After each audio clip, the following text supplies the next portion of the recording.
Eu sei que você vai ouvir a minha história e vai pensar assim, ai, que frescura, que menina fresca, com 17 anos, com umas frescura besta dessa, é falta de surra mesmo. Mas eu juro pra vocês, não é só frescura da minha parte. Bom, como eu falei, eu tenho 17 anos, eu moro com os meus pais.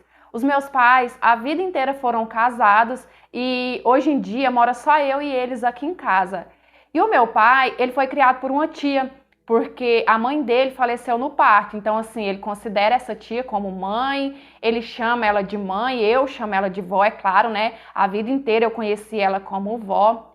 Mas o fato é que essa tia do meu pai, ela criou ele rodeado de histórias sobrenaturais, relatos de espírito, coisa de terror pesada mesmo, sabe? E o meu pai, ele sempre passou isso para mim também. Ele sempre me contou coisas que ele via, coisas que ele vivia. O ponto que eu quero chegar é que desde que eu me entendo por gente, que o meu pai me colocava para dormir com ele. Até então, eu nunca tinha dormido sozinha. Para vocês terem uma ideia, era assim, eu dormia no quarto de casal, né, dos meus pais, junto com o meu pai, e a minha mãe, ela dormia no meu quarto para a cama ficar só para mim e para o meu pai. E isso durou até os meus 12 anos de idade. Até então, os meus pais, eles nunca nem me deram a oportunidade de dividir quarto com o meu irmão, que nessa época morava com a gente, né? Só que aí, com os meus 12 anos, o meu irmão casou, saiu de casa e os meus pais simplesmente me tirou do quarto deles e me jogou para ficar sozinha no quarto do meu irmão. Quarto que o meu pai me contava relatos terríveis que acontecia com ele lá, coisas que ele via lá, coisas que aconteceu com a tia dele. E tipo assim, cara, até 12 anos eu fiquei acostumada com ele. E eles nem me deram tempo de me adaptar a ficar sozinha, sabe? Eles nem me ensinaram, nem foi, sei lá, me ensinando pouco a pouco. A minha mãe simplesmente me tirava do meu quarto, me jogava nesse quarto sombrio, quarto que eu tinha pavor do meu pai ficar falando as coisas, fechava a porta e lá eu passava a noite inteira chorando. E foi indo assim, até que chegou num ponto que eu pensei assim, quer saber? Então se a partir de agora esse é o meu quarto, então eu vou acostumar a dormir sozinha, né? Eu mesma ia e dormia sozinha nesse quarto. Só que assim, eu também vejo espíritos. Eu não vejo com tanta frequência, mas eu vejo. Então, apesar de que eu ia sozinha dormir, eu ainda continuava com medo. Mas o tempo foi passando, eu fui me adaptando, sabe? Fui meio que me acostumando à força, né? E até então, até no começo do ano passado, que eu tinha 16 anos, eu já não tinha mais aquele pavor. Eu já tinha superado um pouco, né? Aqueles relatos, aquelas coisas que meu pai me contava. Até que em setembro do ano passado, uma das minhas melhores amigas faleceu. E no início, eu comecei a dormir com os meus pais, assim que ela faleceu. Eu achei que eu ia recair, né? Eu pensei assim, será que agora eu vou ficar com medo? Só que as minhas outras amigas, elas me disseram que isso é normal, que nos primeiros dias de luto, a maioria das pessoas fica com medo mesmo. Inclusive, ela estava dormindo com o pai dela, com os pais delas, né? Então eu pensava assim, isso vai ser só no início, né? Só porque a minha amiga acabou de falecer, depois eu vou me acostumar de novo sozinha no meu quarto. Só que aí é que tá. O meu pai, ele deu um jeito de me traumatizar até com a perda da minha amiga. Sabe o que ele fez? Um dia eu dormi no meu quarto e depois ele me contou assim que ele viu o espírito da minha amiga parado na porta do meu quarto me olhando dormir. Gente, aí pra mim acabou. O meu mundo caiu. Todos os meus traumas, todos os meus medos voltaram com força total na minha cabeça. Eu voltei com aquele pavor, um medo tão grande que, para vocês terem noção, me dá crise de ansiedade, me dá falta de ar, me dá palpitação só de pensar em dormir sozinha no quarto. Hoje já tá com 10 meses que a minha amiga se foi e até hoje eu durmo com os meus pais. Até hoje eu tenho esse pavor, sabe? Eu não consigo voltar para o meu quarto. Eu contei para minha mãe o que meu pai tinha feito, eu contei o porquê, né, eu não consegui voltar a dormir lá sozinha, porque o meu pai disse lá que o espírito da minha amiga estava me olhando dormir, e a minha mãe ficou muito brava com ele, foi uma briga feia, e ele veio brigar comigo, falando assim que isso era um segredinho de nós dois, que eu não tinha que ter contado para minha mãe, que eu sou uma fofoqueira.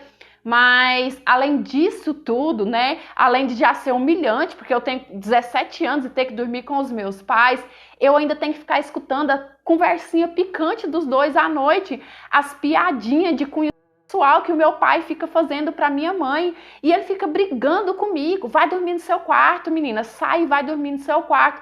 Ninguém tenta me ajudar. Ninguém vê que isso é um trauma. O meu pai e a minha mãe, eles riem de mim, eles fazem piadinha, eles falam assim que é simples, é só eu levantar do quarto deles e ir pro meu quarto, e Deus sabe o quanto eu queria isso, mas eu não consigo. Só de pensar de ir para lá, eu já sinto uma crise de ansiedade que, olha, só Deus sabe como eu me sinto, sabe o jeito que eu fico. A minha história foi mais um desabafo, um relato mesmo. E eu quero deixar de lição para vocês, pais. Jamais acostumem os seus filhos a dormir com vocês.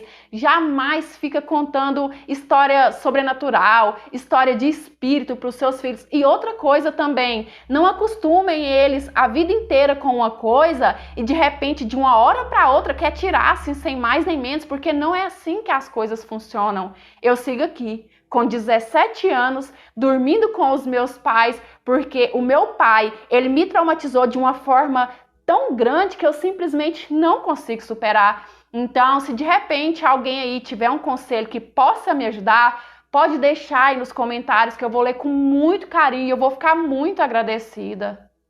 Oi, meus amores, tudo bem com vocês? Eu espero que sim. Então, essa história é uma história real, uma história que eu recebi de uma inscrita, uma seguidora aqui do canal, e eu quero dizer que eu, pessoalmente, momento algum, eu pensei em te julgar. Eu acho ridículo as pessoas que julgam o trauma dos outros, porque só quem viveu, só quem passou, sabe o trauma que carrega, né? Só ela que escutou as histórias a vida inteira, só ela que viu coisas que, né, ela relata pra mim que já viu, que vai saber o tamanho do trauma que ela carrega. Então, assim, o meu conselho que eu posso deixar pra você, não tem jeito, você tem que procurar uma terapia, tem que procurar um tratamento, porque como você mesmo diz, isso é um trauma tão grande que só de pensar em ficar sozinha te dá medo, te dá crise de ansiedade.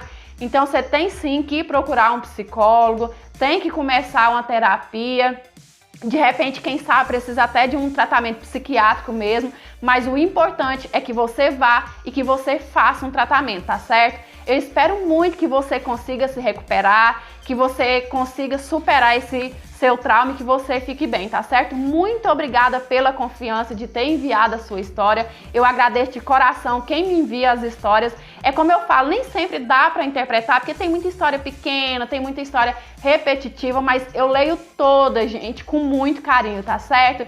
E é isso, eu espero muito que vocês tenham gostado também dessa interpretação de hoje.